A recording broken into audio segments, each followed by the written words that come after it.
الحمدللہ رب العالمین والصلاة والسلام علی سید الانبیاء والمرسلین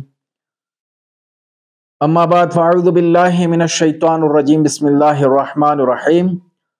صلی اللہ علی النبی امی والہ صلی اللہ علیہ وسلم صلاۃ و سلام علیک یا سیدی یا رسول اللہ۔ ناظرین، میں ہوں علامہ سیف اللہ تارکی اور آپ دیکھ رہے ہیں چینل ماہر روحانیات۔ آج جو میرا موضوع ہے وہ ہے کہ بر صغیر میں جادو کس طرح آیا۔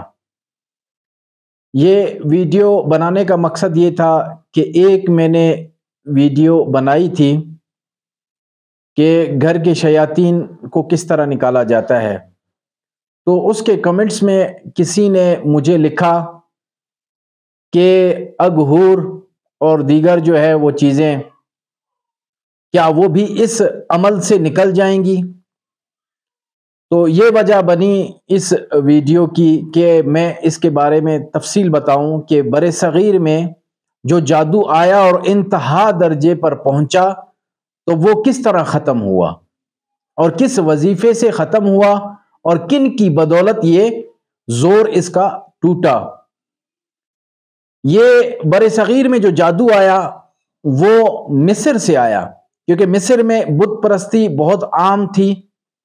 اور جو سامری جادوگر تھا جس نے حضرت جبرائیل علیہ السلام کے پاؤں کی مٹی سے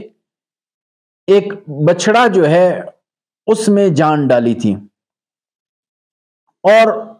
جب اس کو مارنے کا حکم ہوا سامری کو تو وہ وہاں سے بھاگا اور سیدھا آ کر بر صغیر میں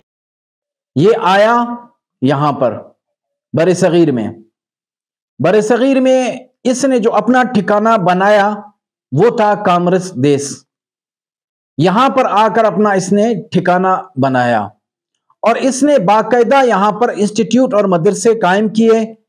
اور جو اس کی ملاقات ہوئی وہ تھی لونا چماری۔ یہ جو تھی اس کی ملاقات اس سے ہوئی، اور انہوں نے باقاعدہ اس کے انسٹیٹیوٹ بنائے، اور وہاں سے بے شمار عورتیں جو وہاں سے یہ کر کے نکلیں، جادو سیکھ کر وہ نکل گئی اور مختلف جگہوں پر جا کر پھیل گئی۔ جادو وہاں پر بہت زیادہ زور تھا، جس کی وجہ سے اولیاء کرام کو باقاعدہ حکم ہوا کہ یہ ہند جائیں، کیونکہ وہ انسان کے عقائد کے ساتھ کھیل رہے تھے اور لوگوں کا عقیدہ بے پناہ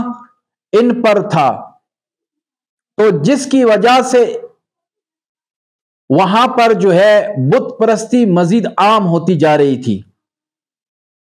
تو اس وجہ سے پھر اولیاء کرام کو وہاں حکم ہوا اور وہ ہند کی طرف انہوں نے اپنا سفر کیا، کیونکہ بر صغیر تو پہلے بنگلہ دیش، پاکستان، انڈیا اور دیگر ممالک اور بھی اس میں شامل تھے۔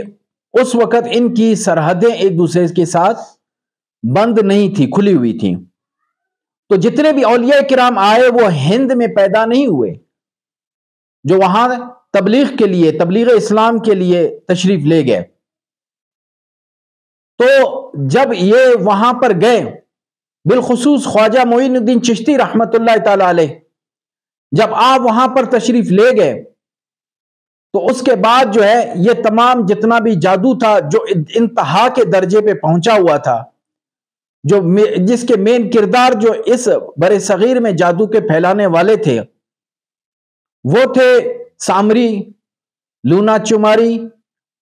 اور اسماعیل جوگی۔ یہ مین بندے تھے جنہوں نے جو ہے جادو کو عام کیا، اور اس کے مقابلے میں جو اولیاء کرام تشریف لائے انہوں نے سورہ قریش اور سورہ اخلاص کی مدد سے، جو اس میں جتنے بھی اولیاء کرام آئے وہ تمام سورہ اخلاص کے عاملین تھے، جیسے وہ تشریف لائے اس سے جو ہے تمام کے تمام آپ کے جادو جو وہاں پر عروج پر تھا وہ زوال پر آ گیا۔